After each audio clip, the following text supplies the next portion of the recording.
ठीक, जितने मात्रा में वो अक्षत बांट रहे हैं, सुनिए, जितने मात्रा में वो अक्षत बांट रहे हैं, लोगों को गुमराह कर रहे हैं, हमारे नेता तेजस्वी यादव उतने मात्रा में नौकरी बांट रहे हैं बिहार में। एक थाली में खाने वाले हिंदू मुसलमान सिख ईसाई को जो तुम बांटने का काम कर रहे हो, आने वाली नस्लें तुमको माफ नहीं करेगी। रावण को पूजने वाले लोग जो राम का उस टाइम विरोध कर रहे थे, आज राम को लेके भाग रहे हैं। क्योंकि राम की पत्नी को जो हर के लेके चले गए, आज राम को लेके भाग रहे हैं। राम नाम राम नाम राम नाम। अरे तुमको शर्म आता है? तुम कहो ना सीताराम। बीजेपी अक्षत बांट रही है और महागठबंधन तेजस्वी यादव की सरकार नौकरी बांट रही है। नाम पे वो लोग फिर से एक बार गुमराह कर रहे हैं। चावल खरीद रहे हैं, उसमें हल्दी डाल के बोल दे रहे हैं कि अयोध्या से। कल तक मेक इन इंडिया कहते थे, आज इंडी कह रहे हैं।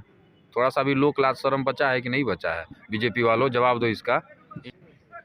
अभी हम गोपालगंज में है और गोपालगंज के आशीर्वाद वाटिका में आज राष्ट्रीय जनता दल की ओर से आज संवाद कार्यक्रम रखा गया था जिसमें जिले पूरे गोपालगंज जिले की ओर से पूरे आरजेडी के जो नेता थे वो एक साथ एक मंच पर मौजूद थे। और हमारे साथ युवा राष्ट्रीय जनता दल के दिवाकर यादव हैं, हम इनसे बात करेंगे। सबसे पहले क्या कुछ कहिएगा भैया आज की मीटिंग के बाद? देखिए, आज की जो मीटिंग है यह राष्ट्रीय जनता दल द्वारा पूरे प्रदेश में लोकसभा चुनाव जो 2024 में होने वाला है उसकी बिगुल फूकी गई है। हर एक जिले में जितने भी हमारे सम्मानित मंत्रीगण हैं, जितने भी विधायकगण हैं, सबको इस ड्यूटी में लगाया गया है कि आप लोग कार्यकर्ताओं के बीच जाइए और कार्यकर्ताओं से अपनी बात को रखिए।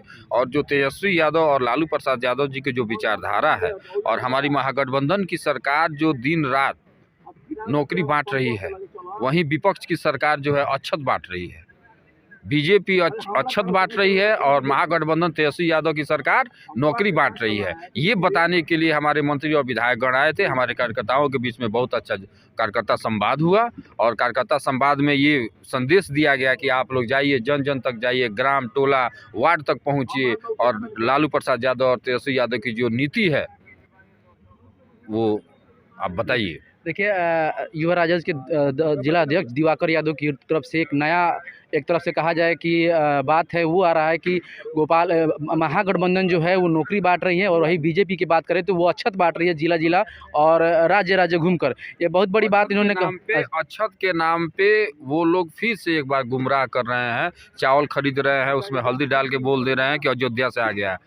ठीक, जितने मात्रा में वो अक्षत बांट रहे हैं, सुनिए, जितने मात्रा में वो अक्षत बांट रहे हैं, लोगों को गुमराह कर रहे हैं, हमारे नेता तेजस्वी यादव उतने मात्रा में नौकरी बांट रहे हैं बिहार में। पूरे भारत में बिहार एक ऐसा राज्य बन गया है जहां नौकरियों की पिटारा खोल दिया गया है। आइए, पढ़े लिखे लोग नौकरी पाइए, शिक्षित लोग नौकरी पाइए। बाहर से यही बगल में जो उत्तर प्रदेश है, वहाँ दबे कुचले लोगों के घर पे बुलडोजर चलाया जा रहा है। वहाँ से बच्चे भाग के आके बिहार में नौकरियाँ पा रहे हैं। आप देखिए, रसीद उठाइए और आप रेशियो देखिए, वहाँ से आके लोग यहाँ पे नौकरी पा रहे हैं। दो सवाल जो है बीजेपी के लगातार कर रही है। पहला सवाल तो ये है कि सीट के लेकर महागठबंधन में अभी भी जो है सेटलमेंट नहीं हुआ कि गोपालगंज से खासकर से कौन लड़ेगा।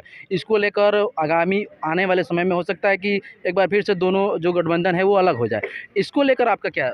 देखिए बंधु, गठबंधन अलग होने का तो सवाल ही पैदा नहीं होता, क्योंकि लालू यादव इस बार हैं और महागठबंधन और नीतीश कुमार जी के नेतृत्व में महागठबंधन और इंडिया टीम जो आगे बढ़ रही है, तो अलग होने का तो सवाल ही पैदा नहीं होता। दूसरी बात, आपने कहा कि सीट बंटवारे को लेके, तो हमारे आला कमान और जितने भी ऊपर लोग बैठे हुए हैं सब चीज़ क्लियर है, कहीं कोई भेदभाव नहीं है, सब चीज़ बंटवारा हो चुका है। समय आते ही उसको जिस इंडिया गठबंधन को आप इंडिया कहते हैं, उसी गठबंधन को विपक्ष इंडी क्यों कहती है? आखिर इस बात अंतर क्या होता है? इस इंडिया के नाम से क्या दिक्कत है? वो उनकी अशिक्षितता का दिखाता है। अशिक्षित और शिक्षित में अंतर होता है ना। आप कल तक मेक इन इंडिया कहते थे, आज इंडी कह रहे हैं। थोड़ा सा भी लोक लाज शर्म बचा है कि नहीं बचा है? बीजेपी वालों, जवाब दो इसका। इंडी कह रहे हो, कल तुम मेक इन इंडिया कहते थे, आज इंडी कहने लगे। ये तुम्हारी ज्वलनशीलता को दिखाता है, ये तुम्हारी भेदभाव को दिखाता है। जिस तरीके से तुमने एक बार फिर से राम के नाम को बेचने का काम किया है, या बेचने का जो तुम काम कर रहे हो, आने वाले दिन में तुम लोगों को इतिहास माफ़ नहीं करेगा। तुम्हारे बच्चे अपंग पैदा होंगे। अपंग इसलिए पैदा होंगे, ठीक ठाक पैदा होंगे, लेकिन जिस तरीके से उनको धर्म के नाम पे तुम बांटने का काम कर रहे हो, जिस तरीके से एक थाली में खाने वाले हिंदू मुसलमान सिख ईसाई को जो तुम बांटने का काम कर रहे हो, आने वाली नस्लें तुमको माफ़ नहीं करेगी। नरेंद्र मोदी, अमित शाह इस बात को तुमको, तुम्हारी पीढ़ियाँ, आने वाली जो तुम्हारी सांप्रदायिक ताकतें हैं जो है, उसका जवाब देंगी। अच्छा, स्मृति ईरानी का एक बयान आया है कि आरजेडी जो है ये शुरू से हिंदू विरोधी पार्टी है। क्या कहिएगा? भाई साहब, मैं जिला अध्यक्ष हूँ राष्ट्रीय जनता दल, युवा राष्ट्रीय जनता दल गोपालगंज का। मेरे हाथ में हिंदू का उनके कथानुसार प्रमाण है, हम हिंदू हैं। हमको थोड़ा दिखला आप दीजिए। हिंदू हैं, अरे कैमरा में दिखला दीजिए। क्या चाहिए, क्या चाहिए? हिंदू, आप एक बात जानिए, आपको समझने की जरूरत है कि रावण को पूजने वाले लोग, कौन था रावण जी?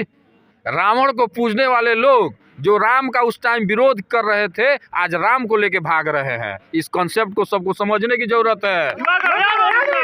आप इस चीज को अगर नहीं समझिएगा, यही चीज तो समझने की जरूरत है युवाओं को, कि दोस्तों समझो कि उस टाइम के रावण कौन थे, जो राम का विरोध किए, राम की पत्नी को जो हर के लेके चले गए, आज राम को लेके भाग रहे हैं। राम नाम, राम नाम, राम नाम। अरे तुमको शर्म आता है? तुम कहो ना सीताराम। हम लोग सीताराम वाले लोग, हम गर्व से कहते हैं हम सीताराम वाले लोग हैं। सिया राम, जय सिया राम।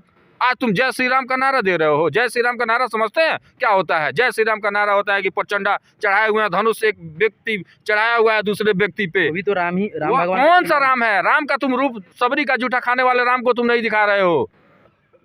एक विभीषण को लाके, एक दुश्मन जिस दिन रावण मरा था उस दिन राम ने रोया था, तुम उस मर्यादा पुरुषोत्तम को नहीं दिखा रहे हो। एक भाई के, एक माँ का आशीर्वाद, एक माँ के वचन को पालने वाले राम को तुम नहीं बता रहे हो। तुम दिखा रहे हो कि राम जी धनुष लिए हुए हैं और तीर चढ़ाए हुए हैं, और जब कब आपके छाती पे छोड़ देंगे वो बीजेपी अपने उनका राम है, हमारे राम नहीं हो सकते हैं। तेजस्वी यादव जाएंगे 22 हमारे तारीख राम को। सुनिए, हमारे राम, तेजस्वी यादव इनवाइट है। तेजस्वी सुनिए यादव सुनिए, जाएंगे, तेजस्वी यादव। कहाँ नहीं जाएंगे भाई? उनके विरोध बाप भी का कर रहे है, हैं, विरोध उनके भी बाप कर के रहे हैं। राम तेजस्वी है, यादव- उनके बाप के हैं। सुनिए ना, उनके बाप के राम है। अयोध्या हमारा है, हमारा भी अयोध्या है। हम भी, आप विरोध भी कीजिएगा। किस चीज, कौन सा विरोध कर रहे हैं? तुम राम के नाम को बेच रहे हो, पाखंडी लोग। इस चीज का हम विरोध कर रहे हैं। हम लोग पाखंड नहीं होने देंगे। हम लोग सीताराम वाले लोग हैं। जितना राम को मर्यादा, उतना लक्ष्मण को मर्यादा, उतना ही मर्यादा माता सीता को तुम दो। तुम सिर्फ श्री राम को क्यों बेच रहे हो? हमारे साथ दिवाकर यादव थे, जो युवा राजद के जिला अध्यक्ष है, जिनसे तमाम बात हुई कि जो संवाद कार्यक्रम था उसके बारे में और जो आगामी चुनाव है इसके बारे में। फिलहाल आपको क्या लगता है? अपना राय अवश्य दें। धन्यवाद।